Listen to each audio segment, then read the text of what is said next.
Welcome back to Visionary Ventures, the Carl Bustani podcast. Today we're excited to welcome Ralph Haiby, the innovative co-founder of Sikasok, a brand that's making waves with its unique, funky, and colorful socks, designed and produced in Lebanon.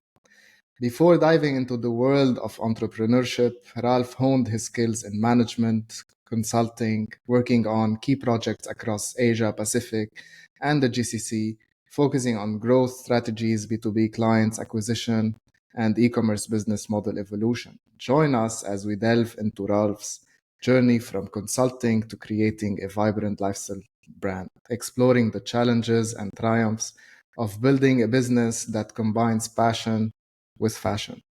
So, Ralph, first of all, thanks so much for being here and for taking the time and being on this podcast. We're excited. I'm excited to have you with us. Thank you, Carl. I'm also excited, to speak with you about all things business, entrepreneurship, and anything you like. Really, I'm really excited for this discussion. Thanks so much. So, Ralph, stepping away from a structured corporate career to embarking on a creative entrepreneurial path is a bold move. What internal conflicts did you wrestle with during this transition, and how did you resolve them? Uh, Indeed, actually, it was a difficult decision, but at the same time, it happened very quickly. I think the main challenge I had, that's in 2017, almost 7 years ago. The main challenge I had, I think, in my mind, is the lack of experience. I was 23-year-old. I was, in my comfort zone in a way.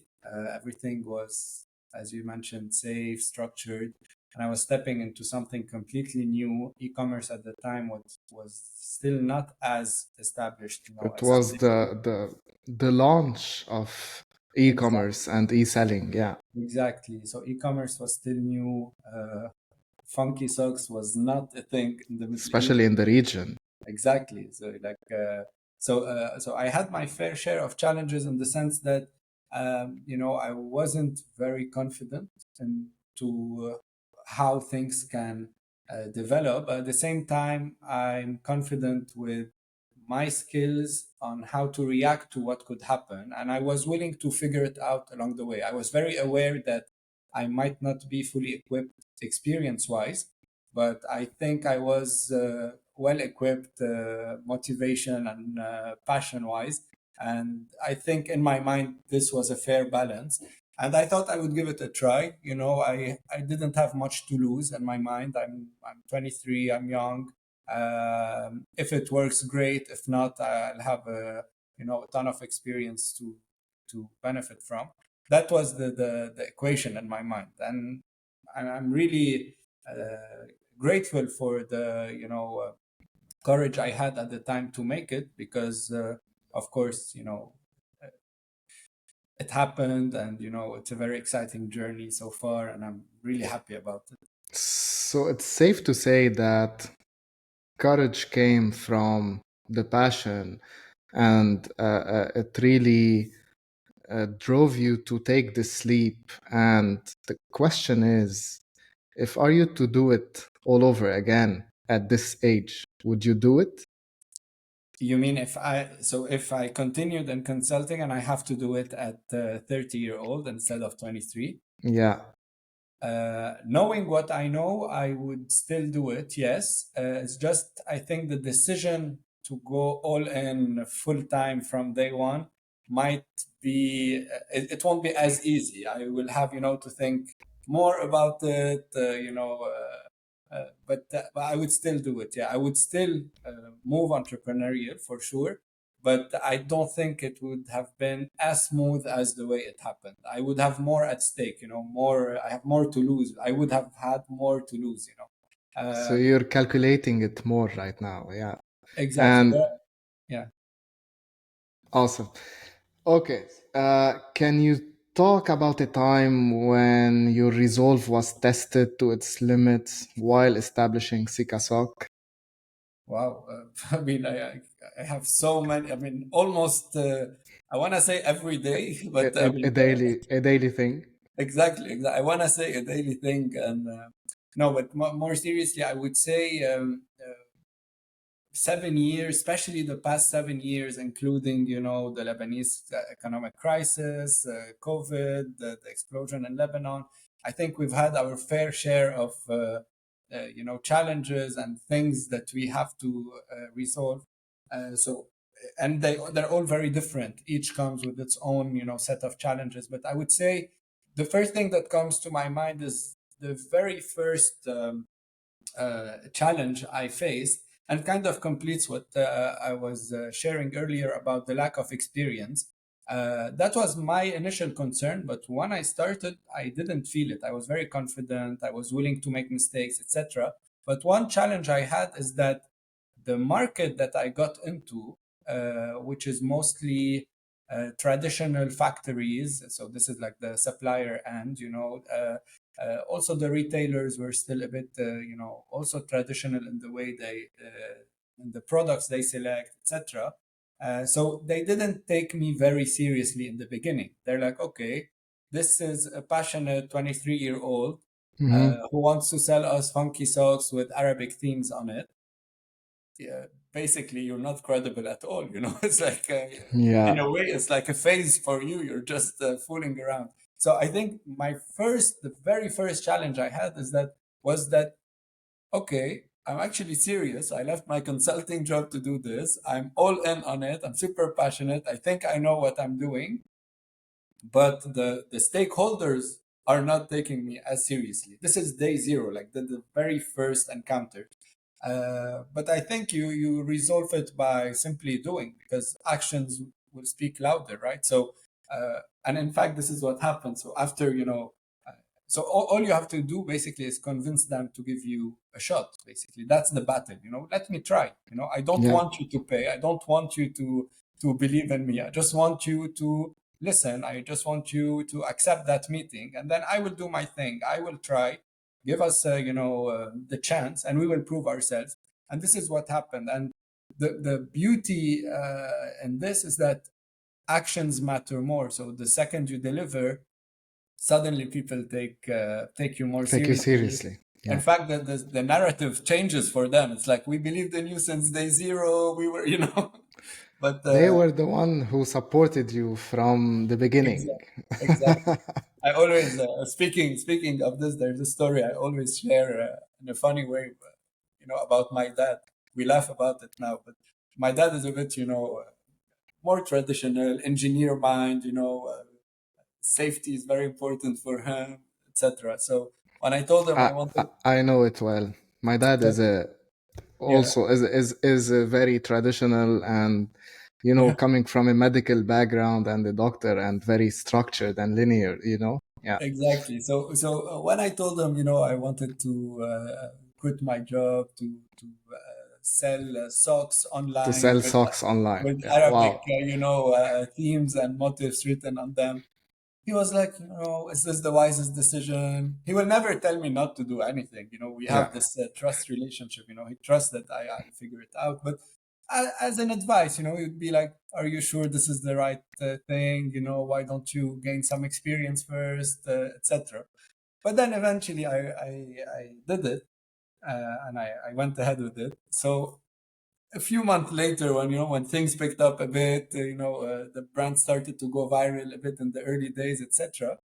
You would see a completely different scenario when for example, uncles come to our house. You'd be sitting with them, and they're like, "I told them this would work. I told them." And you would look at this from far. You're like, really? I told him you should sell nice, cool, funky socks. Exactly, exactly. And That's in the your mind, narrative. in your mind, it's like, if it makes him happy, I'll let him have it. It's his Yeah, moment. of course, of course. Yeah. But Ralph, going back to the early stages or these, I don't know, difficult moments along the way in the early days, how did you navigate those moments of doubt or potential failure? What was happening inside Ralph's mind? For me, it's always so. Again, we've had our a fair amount of ups and downs in our journey. The brand picked up very fast. Our first couple of years were really, really good. Fast growth. People were talking about it. We were going viral, etc. Then, and the crisis and COVID, etc. We got hit hard by it because what we do is a luxury. It's not a necessity. So in times of crisis, people will cut their Yeah. expenses on luxury. Unnecessary expenses. Yeah.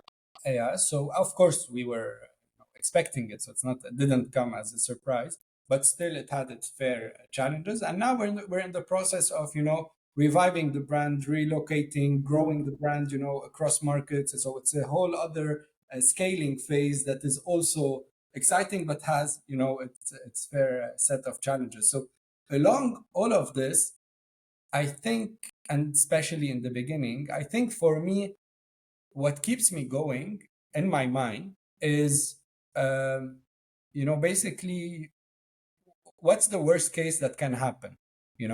So in my mind, in the beginning especially, what's the absolute worst case that can happen? That it failed miserably, that no one is talking about it, it didn't pick up, I run out of money, and what? Okay, so what? I'll stop. I'll go apply to the job market again. Chances are get my same job back or equivalent, which is a good thing to have. So in my mind, it's like, okay, wait. So your absolute worst case scenario is going back to what 99% of people have. It's not that bad of a worst case scenario. So might as well give it a try. It's worth Okay. the try.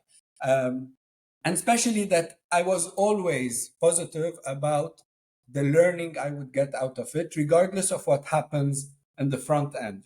Even if it doesn't succeed, I always knew I would learn a lot. And in my mind, this is enough for me to give it a try. And then in a worst case scenario, I have a nice story to tell that I can pitch back to the job market and continue the game as it was. So that scenario allowed me, to take the risk, take more risk, and keep pushing. Especially, and that's very important because I think entrepreneurs in general forget to talk about this. Especially that no one is forcing me to do it. What's the point of nagging and complaining? Because if I'm gonna complain all day about it, I can tell myself that I'm okay, leave, just quit, go back to where you were. Why are you? And in Arabic we would say, "مربع حالك جميلة," like why would you even complain to yourself constantly about it if there is a solution? A About the solution. decision that you already have taken and you considered it and you're actually left everything to do it. So yeah, Exactly. you really So cannot complain because it's your own decision at the end yeah, of the day. it's fair to complain. It's fair to have the down moments. It's actually not fair. It's necessary.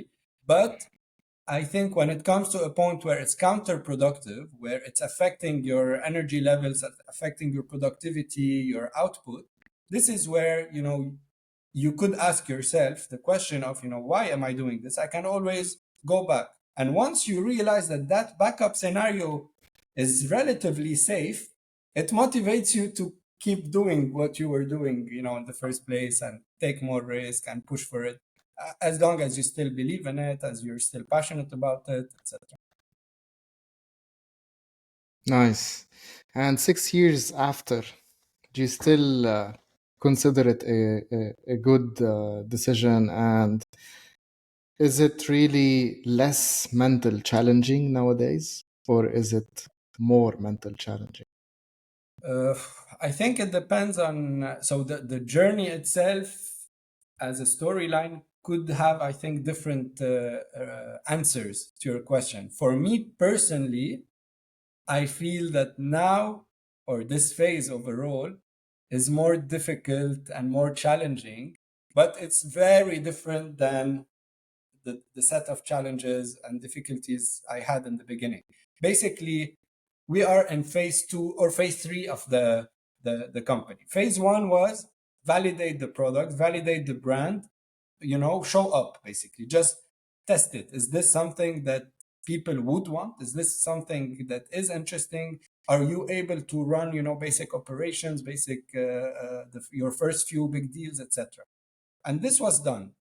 Next step, which is usually not something you have to go through, but in the region, we're more exposed to it, which is economic crisis, financial crisis, and all the setbacks that come with this. So the challenge of phase two was, are you able to survive it? You don't want to thrive in it. Navigate the high seas. Exactly. So this phase two was surviving. If you survive, if you're still here after it, that's the win, that's success. And we did.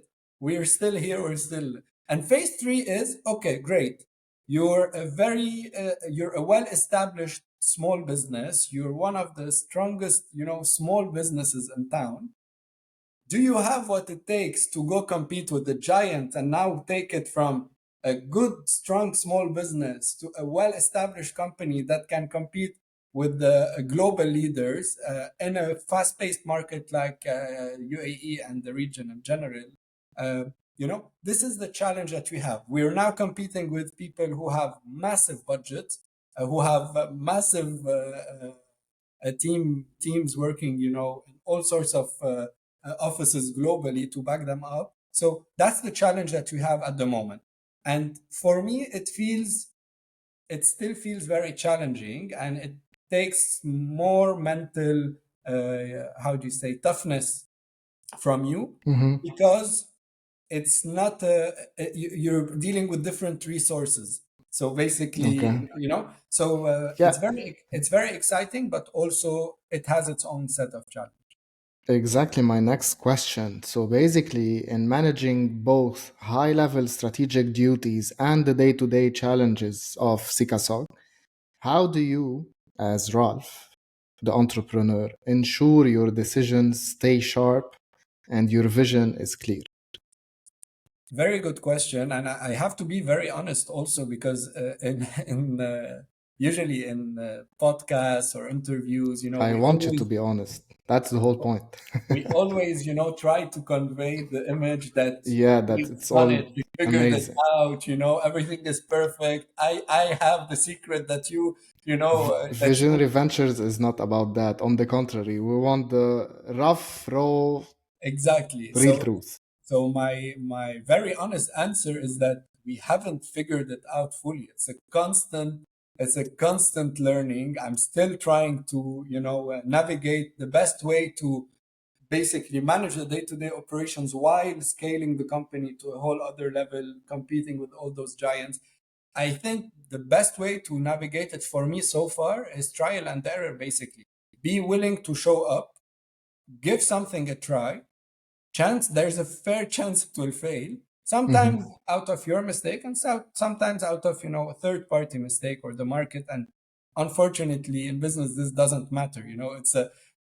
It's still part of the game. You have to go through it. So I guess for me, I deal with it. I sharpen my decisions by trying, failing, learning from it, adapting, etc. So I would say, as long as I'm willing to go through the failure part, as long as I'm willing to try and maybe fail at what I try, I think that would be my secret to be able to make those eventually big decisions that convert better, etc. Amazing, and thank you for sharing that. And it's truly something that we are all in, and we face it on a daily basis. And I don't believe there's a secret sauce or a secret recipe that you can really rely on, and that's it. Just do this one, two, three, and you're good to go. You're fine. You're safe.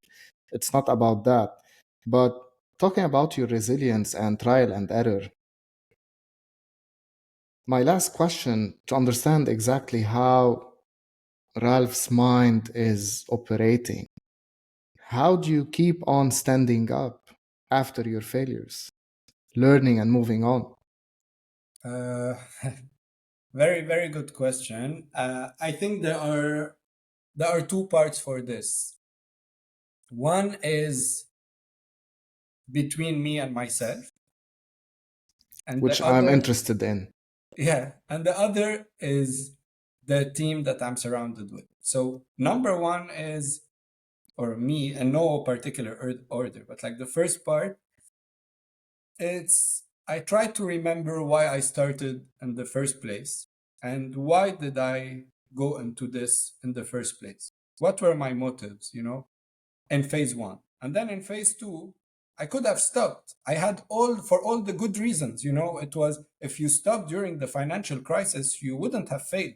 Yeah, It's a, you have a good alibi. hey, like I could have stopped. So something told me to continue. What was it, and why did you continue? So as long as every time I try to remember why I started in the first place, why am I doing what I do, I remember that, I'm actually enjoying the journey and I'd like to keep pushing, even during, tough times. The Mhm. second element, and that's very, very, very important, is the team I'm surrounded with, especially my business partner and co-founder, Maya, because in times like these, I think the team that you choose will, matters a lot. So in times where I'm feeling down, she takes the lead. She's like, okay, I'm gonna compensate for it. In times where Okay. she's feeling down, I take the lead. So that's why I'm a big fan of, having a business partner with you in general and not going solo on the journey, Mhm. because the journey is already very difficult. So it makes a big difference if you have someone share that struggle with you. You to get, of course, it has to be the right business partner, Did but you start it like that, or you yeah, were a yeah, we started. solopreneur at first? You No, we started. started together Okay. from day zero. And I really, really, I think it's one of the best decisions, I've had, because we've pushed each other's in so many ways, in so many good ways, over the years. And yeah, I mean, I have to give credits to the team as well, mainly, Of course. my co-founder, but also the team itself, because in a way, when you start growing the business, it's not about you anymore. It's about the team you're working with, it's about the stakeholders you're working with.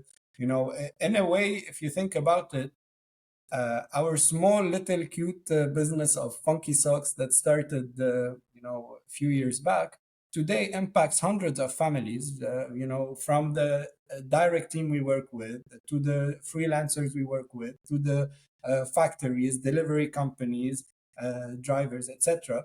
So you do have some sort of impact, to on other people as It's a well. So chain reaction, yeah. exactly. So you do feel a bit of responsibility towards that. But yeah, if I have to summarize it, I would say what keeps me going in tough times. One is the why.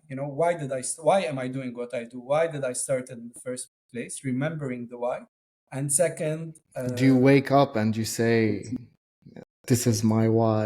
I'm it's gonna keep no, on going," or it became no, like, yeah, no, by no. default, Unfortunately, it's not that perfect. It's not like no, perfect no. life and scenario, yeah. No, no, it comes a bit more naturally. And Uh, point number two, and point number two is, having the right team around you. In my case, I would say mostly, and especially, my business partner, co-founder. This helped a lot also. You know, so in a way, it really gets you back on track and give you exactly. the resilience to just continue and stand up, show up, Exactly. and find a Especially, solution. especially that in my case, Maya is based in France at the moment. So, and she hasn't lived in Lebanon for a long time. So even during the financial crisis, she was not in Lebanon. And I think it helps a lot to have a third party kind of, not Yeah, third party, but an outsider view to the bubble we were in. So it helped, exactly. put you back on the right path. Uh, you know, I think this was very helpful as well. Yeah. Very interesting approach and story. So now talking about entrepreneurship, especially in the fashion industry, it's often, glamorized, yet it can be incredibly grueling. Could you share how you've managed the physical toll of long hours and constant pressure?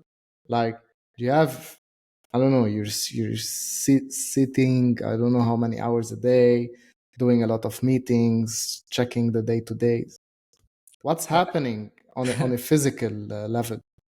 I would say, especially in the early days, it's way, way, way more than just sitting taking meetings. I wish it was just like that. It was, you were the CEO, but also the warehouse operator, the driver for the big, first few orders. I was excited, to go to the factory, jump on the van with the team, throw in the boxes with them, then drive to the client, count it with them, we really had this, we still do, but especially in the early days, this rolled up sleeve mentality. It's like we work with our hands, we will do it together.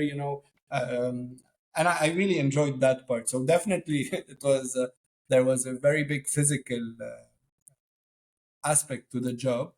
And also, with the long hours, again, it's a constant learning. In the very early days, I was so remember, I was 23-year-old, super excited, super passionate. I in my mind, there's nothing that can stop me. Who needs sleep? Hustle culture kind of vibe. I can operate on 3 hours of sleep because if I'm not working in the evening, I'm losing time. I was in that phase, and I mean, it was cute and innocent. It was just a young entrepreneur trying to figure it out, and I loved that phase. But eventually, it's not sustainable. It leads to burnout, etc. So with time, I am learning to actually. It's not about the hours you put in. It's about what you do during those hours. So. Hmm. And now I'm a bit more focused on efficiency, on productivity, on work-life balance. I want something that is sustainable, especially also as I grow older, as I get more responsibility. I recently got married, so it's not about me anymore. There is Mabruk. a thank you. So it's not about me anymore. There are other people, being affected by your lifestyle as well. So I think with time you learn to, and this is where experience comes in. This is where I guess maturity, wisdom comes in. But yeah, in the very early days, it was super, super, super tough physically because of the nature of part of the job, but also the very long hours I used to put in. But again, now I'm working on this, and I've gotten much, much, much better at it. And you know what helped me do that transition? Yeah, I wanna ask you in this particular. Do you follow any particular regimen to boost your physical or mental energy that others might find unconventional or innovative? I'll, I know that you do. I'll tell you I'll tell you about the current kind of lifestyle I have, which helps a bit. Go But ahead. but Yeah. I want to tell you first about the thing that made it happen. What made The me trigger. switch? The trigger, basically, and it's very silly because it wasn't even in my hand. It was the COVID lockdowns. Okay. When the world Yeah. stopped, basically, I realized that it forced me basically to take a break. I wasn't necessarily in need of that. I thought I didn't need that break and I was, I could continue. But when the world just stopped, it forced me to take the break. And this is where I realized, okay, actually, you desperately need some rest. You desperately need, to take kind of your health and lifestyle back in control. And since then, I would say I've been almost. I do have I do fall back into the trap sometimes, but I would say almost my We'll do. It's lifestyle normal. back in order. Yeah, and so this is kind of what the trigger to the wake up call, kind of. I think And everything changed yeah, after COVID or during COVID, actually. yeah, yeah. So, yeah, it changed This a is lot of one of things. the very few It, positive it outcomes. was it was a negative aspect back then that I believe a lot of people turned into a positive Yeah, reaction. yeah. So tell us, what do you do? So today I would say my outlet to kind of balance my energy levels, to recharge, to refuel, is I would say mostly music. So I'm a musician. I play the piano. So I try to include this in my daily routine. This helps me a lot, kind of distress, Hmm. and Zone out. zone out, etc. I do believe also that workouts are important. I'm not always as consistent as I'd like to, but whenever I am, I feel super energized. I try to do this early in the morning because it sets the tone for my day. There's no, by the way, uh, one One recipe. one perfect routine. Yeah, like I'm not preaching that you should wake up at 3 in the morning, take 7 cold showers, and then read 7 books, before you start your day. Far from that. I never, the thing is with such questions, especially in platforms like podcasts or interviews, is that there's a risk that people perceive you as a know-it-all, and you figure it out and you want to share the secret that worked for you. I really don't like that approach. For me, it's just I just share what works for me or what I do, Exactly. and if it can help someone implement part of it, great. If not, try something else. So there's no one solution for it. For me, I've noticed that every time I include the workout in the beginning of my day and I play the music, at the end of my day, Hmm. it has always helped me uh, stay in balance and monitor or manage my energy levels in the right way. And I guess from time to time it's good. I love traveling, so from time to time it's good to take a small break, celebrate the small wins, etc. What about the hiking and trekking Ah, yeah, and all definitely. the outdoor activities that you do? Definitely. This, I would say, is part of working out. So whether you do it on a regular basis, in the weekend, once every 2 weeks, once every month. For me, I basically connecting with nature also on a relatively regular basis is very rewarding to me personally. So I try to include that also as much as possible. But again, uh, I guess the key thing here is to include some sort of outlets, but there is no one correct outlet, to. Of But I course. guess yeah, but I guess if you try to structure things and include such elements in your lifestyle and routine, I think it's very beneficial, especially on the medium and long term. Awesome. Thank you for sharing it. And yeah, it's not one solution fits all, Yeah, and what works for you cannot work for everyone else. yeah, On this podcast, I'm really interested about you, your journey, what's working for you, what's not, how did you make it, and what it takes to actually make it in your point of view. yeah. So, talking about the connection and connecting and all of these aspects, how has the journey of creating and growing your brand, Sikasok, influenced your personal beliefs of life philosophy or life philosophy, actually? Very good question. I think it reminded me of what I'm capable of, Hmm. because I think we created with Sikasok, I think we created something out of nothing. The business started out of my I know it's a bit cliche, but it's true. It started out of my bedroom. We were selling over Instagram.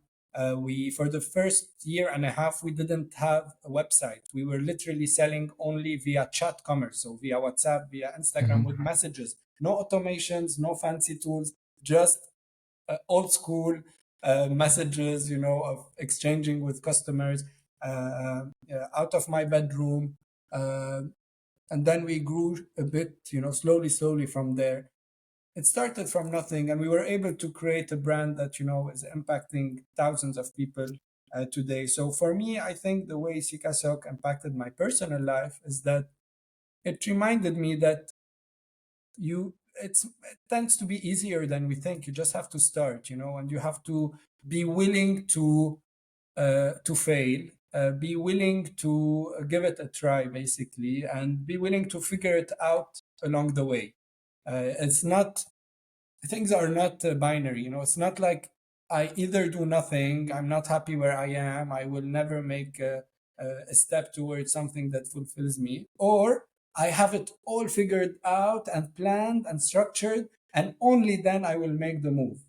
It doesn't happen that way. Sometimes it might happen that way for people, but out of maybe all the entrepreneurs I know, I think this hasn't been the approach. The approach has mostly been, I think I know what I want. I think I have a lead or an idea on how to develop it.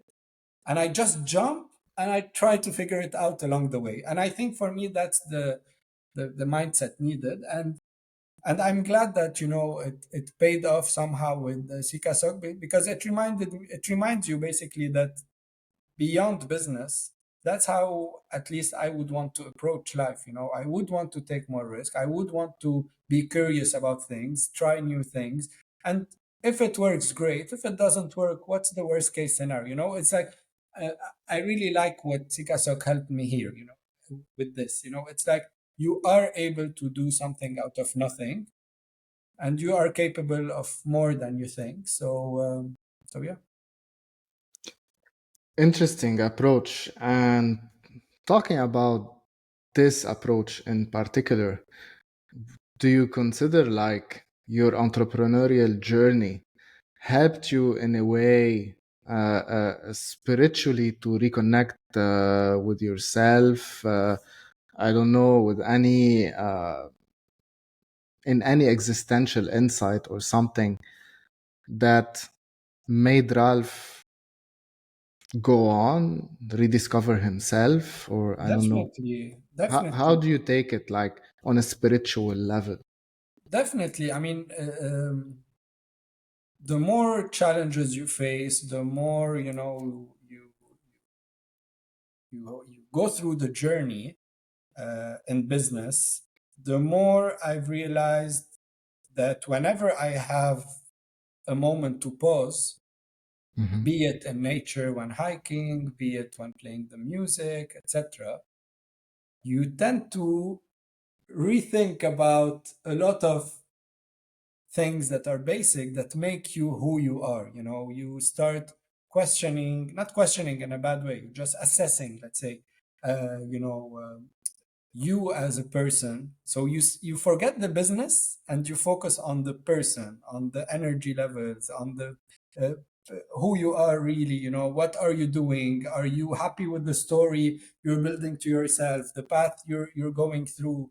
Is this how do you want to, is this the right way to spend your time and your life, etc. You just start asking yourself a lot of questions and reflecting on them. So I guess the more hardships I went through, the stronger those connections became whenever they happened. So definitely, it helped me connect, with myself on a spiritual level, much better and much deeper. Yeah.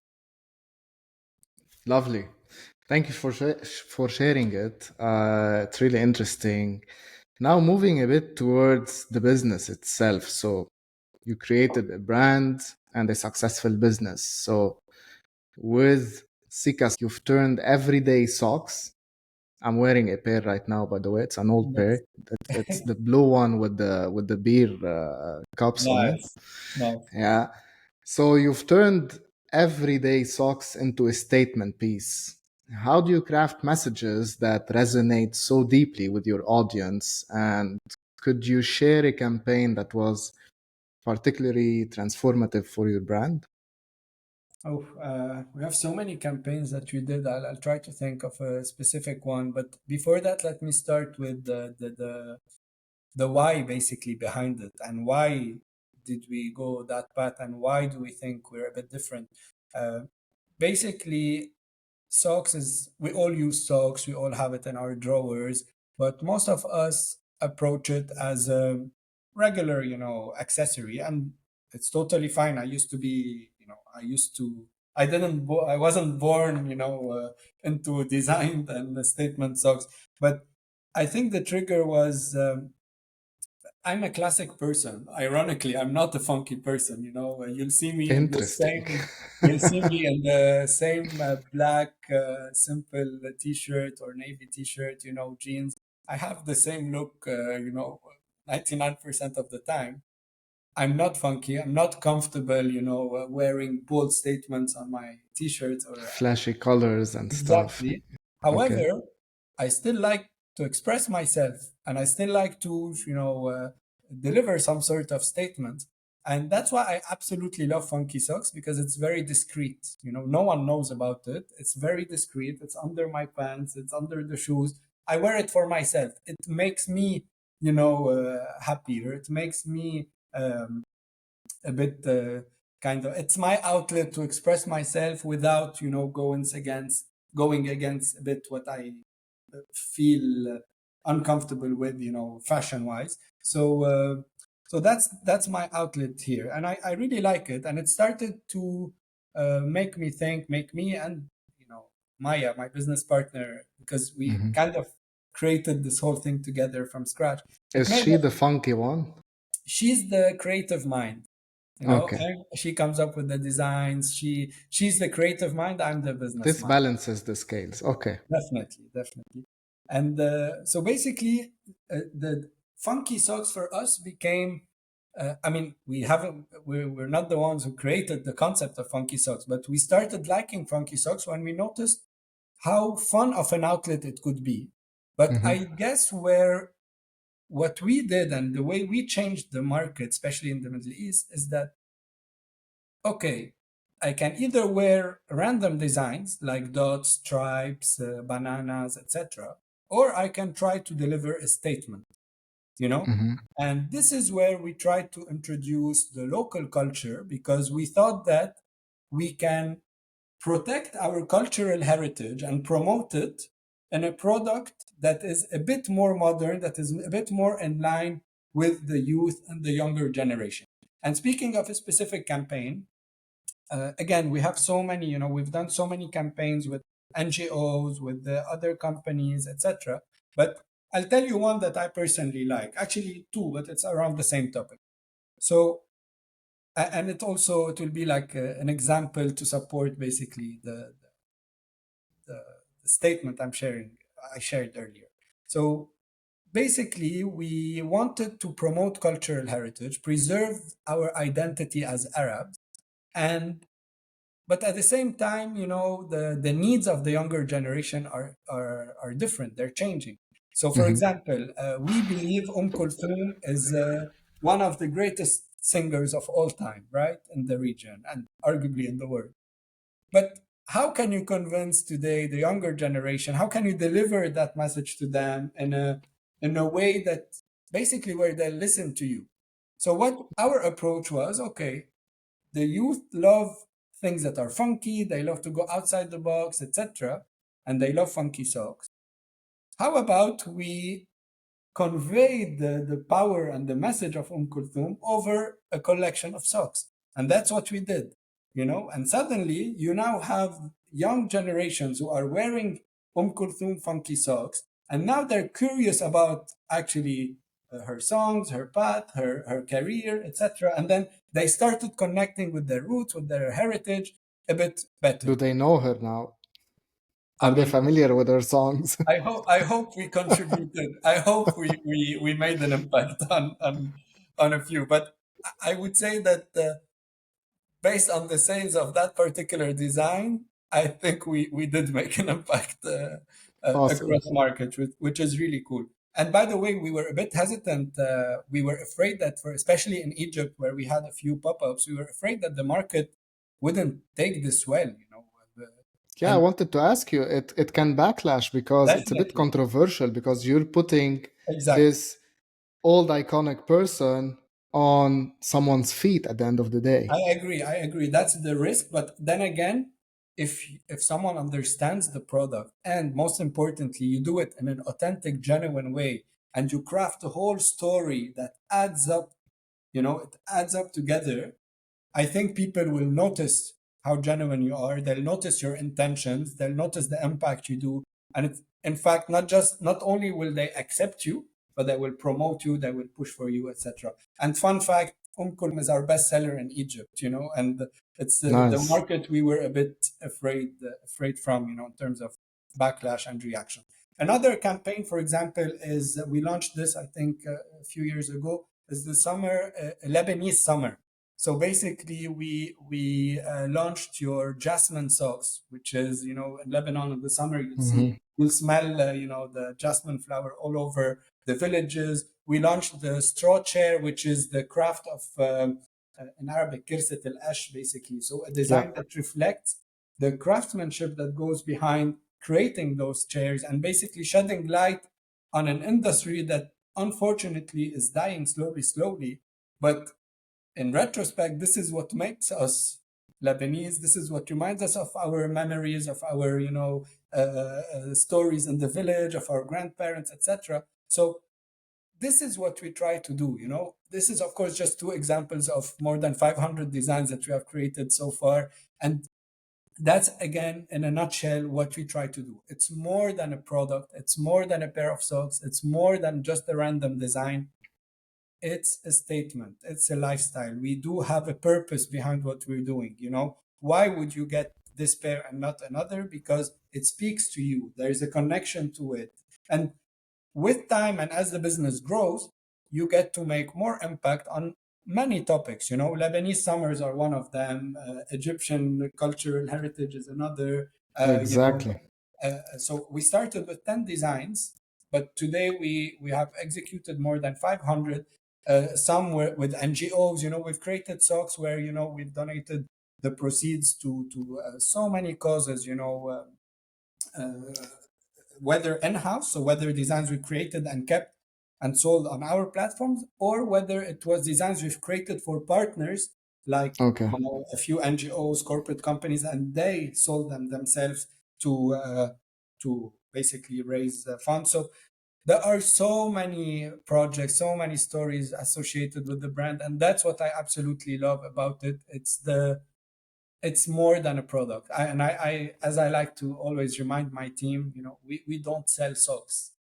We're not in the business of socks. And sorry, I'm talking a lot, but that there's this On the really nice contrary. story that I like about the very early days. Remember when I told you that the suppliers in the beginning weren't taking me very seriously? Yeah. So I remember this very first incident, with one of the suppliers, and he was telling me, you studied in a top. Remember, I was 23 at the time, so you're coming from a good university. You had a good job. You seem well educated, and you're coming to an industry that is very traditional. Myself and my competitors come from a very traditional background. Most of us never, entered the university or school. What brought you here? Why do you want to sell socks out of all the things you want to do? You could do. Why do you want to sell socks? It's a very tough industry somehow. And I Yeah. remember my answer very well, and it kind of Because it's changed. a mainstream thingy. It's Yeah, a yeah, and I remember my answer kind of shaped the dynamic between me and the supplier, and till this day we have an excellent relationship, because of more similar stories. And I told him that's exactly why I'm here, because you sell socks and I don't sell socks. You are in the business of selling socks, but I'm not in the business of selling socks. I'm in the business of selling lifestyle, selling a statement, selling an emotion, selling a feeling. And that's why you will not be able to do what I do. That's why you haven't done what I've done before. That's why you sell basic white and black socks, because this is what it takes to sell socks. In my case, I'm way more than just the product. And that's the difference between you and me. And that's why I'm here. And I remember that he took nice. me way more seriously after that story. And so, yeah, I mean, So it's it, safe to say that you guys really worked on your marketing strategy, on the branding and the brand story, mission, values, statement, all of these yeah, basic aspects. And you took something mainstream and traditional to a whole new dimension and level. yeah, So kudos to that. Well done, guys. And undoubtedly, you as a business, you faced a set of challenges, especially with the global supply chains, fluctuating markets, all the expansion that you got. Can you walk us through a crisis management scenario that had a significant impact on your business strategy? Uh, I would say the absolutely biggest one was the financial crisis in Lebanon, because it also impacted many others, So the challenge we face today by scaling, trying to relocate and grow the business is a bit more urgent because we faced a crisis in Lebanon, for example. So it was a trigger to so many other things. And I guess one thing we did is that we reacted very, very, very fast. And this is something I'm proud of because we immediately understood. So basically so I think the crisis not started, but maybe revealed 2019. itself in October We felt 2019. it. We felt it. The impact reached us in October 2019. I would say a Actually, month. we realized it. Exactly. Uh, so I would say a few weeks after that, a month after that, we started taking very, very, very bold decisions. We immediately knew that this is going to be a tough couple of years.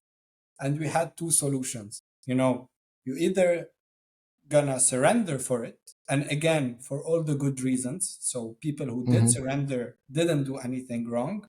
It's again for all the good reasons. It's very normal. But we had a choice. So you either stop or you want to survive it. And if you want to survive it, it's not going to happen overnight. Your money is stuck at the bank. Your income is going to be affected. What do you do? And I think for us, we immediately took the decision to think long term. So in our mind, it wasn't even an option that we are going to stop. So the Okay. mindset was, okay, we are gonna survive this. The What question did you is, do? the question is How? to do what? And I guess the first thing, so that's why I'm stressing a lot on the mindset, because for me, it's half of the process. If you Mhm. believe in it, you will make it happen somehow. So we put that goal that, okay, we wanna survive that crisis and we wanna grow the business and take it regionally and, internationally in the long term. We were aware that this was not going to happen overnight. So we put a strategy, a 6 month strategy, basically to kind of figure out the short term, pay the bills, etc. But we also, at the same time, we were working on the long term strategy, which is a year or two down the line. What do we do then? What does it take to survive and to strive in 2 years? Because eventually the market is going to pick up. Eventually, COVID is going to end. Eventually, everything is going to go back to normal. So, what do you do then? That was the question. How are you equipped to survive that next chapter? And we benefited, or we thought that we could benefit from the downtime in the short term, be it due to the crisis or from the lockdowns, to work internally on ourselves. So, what internal processes can we set to be better equipped for the next chapter? How can we manage the now limited resources that we have because of the money that is stuck in the bank to make the most out of it?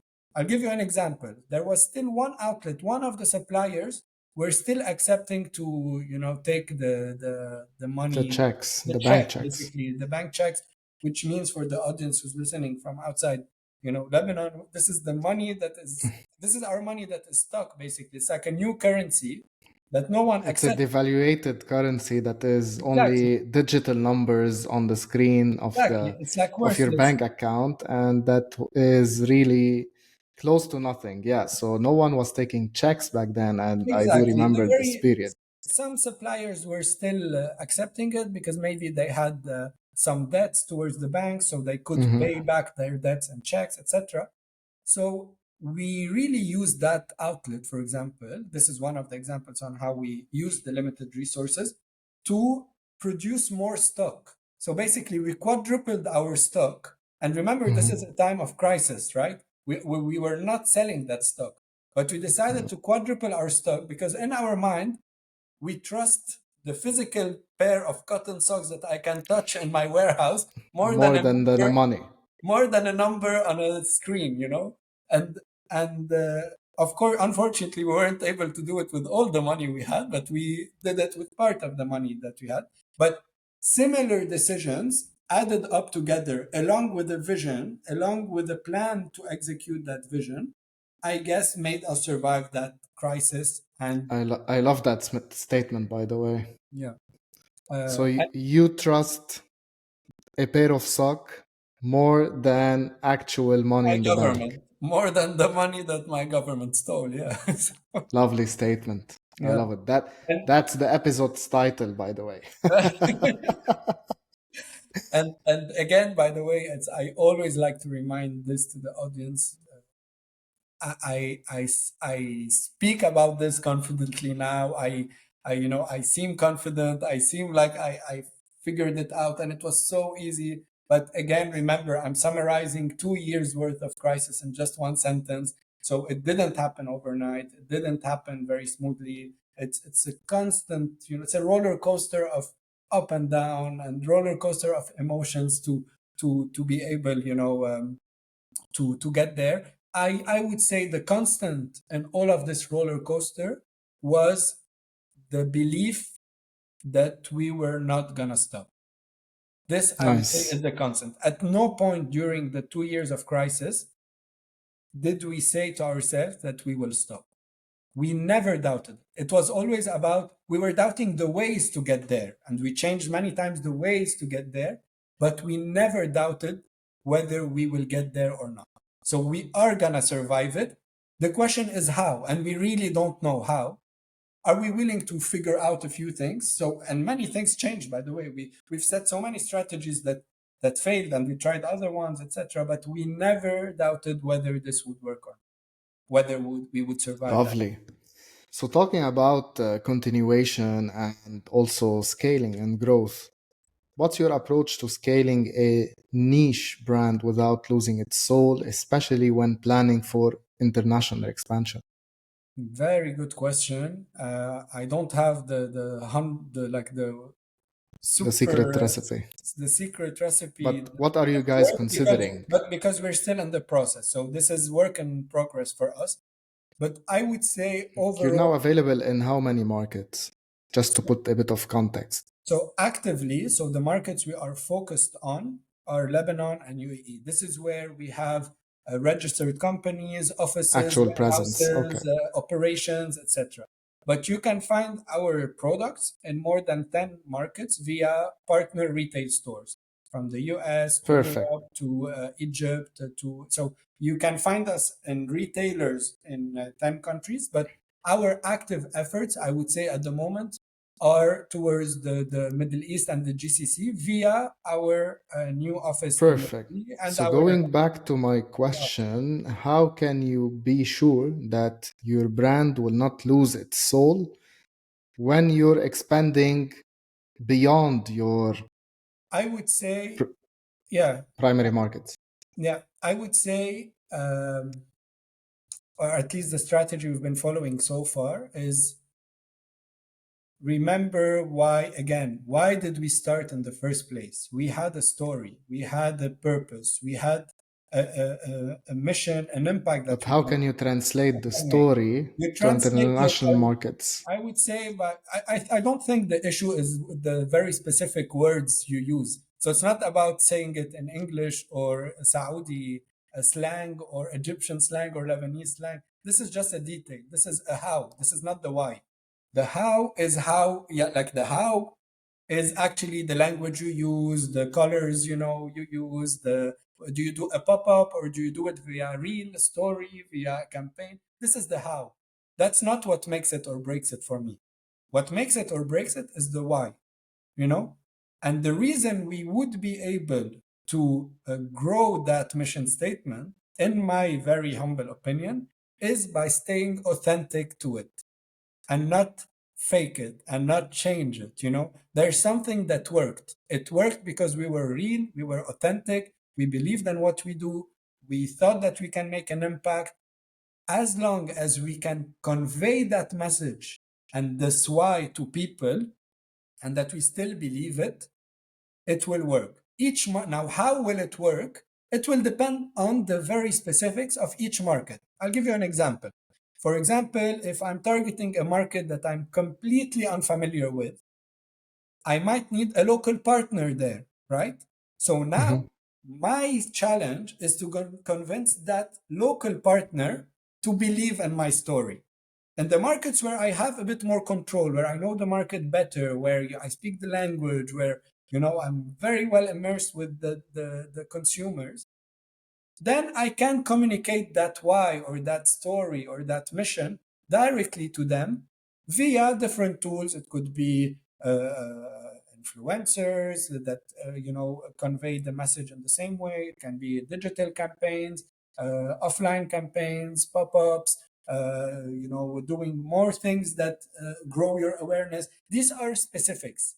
This is Hmm. not like do these without a strong mission statement. You get nowhere. If I Exactly. promote something that is not consistent, I will be promoting nothing. However, if I have a strong mission statement, plus I match it with the right tools and the right kind of infrastructure that allows to scale that message and scale that story and scale that business, then and only then, in my opinion, it would work. That's a great example of building a brand and the importance of building a brand. So Yeah. thank you for the reminder. And it's very Ralph? challenging. Sorry to Yeah, cut you. It's very challenging. You know why? Because everything I'm saying is non-tangible. It's not something exactly. you can measure easily.